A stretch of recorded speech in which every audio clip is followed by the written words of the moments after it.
How to increase your music time on Snapchat.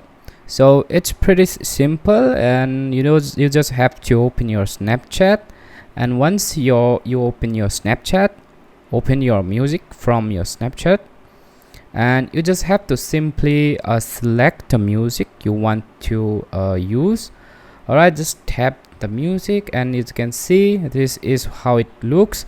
And now all you have to do is simply hold this record button and hold it to the desired time you want. So let me show you what I mean.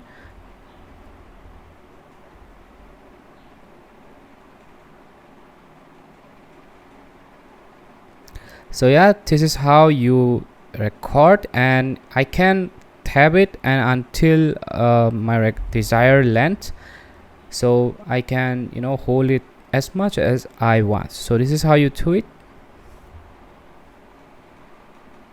Now as you can see, as you can hear, this is how you increase your music time on Snapchat.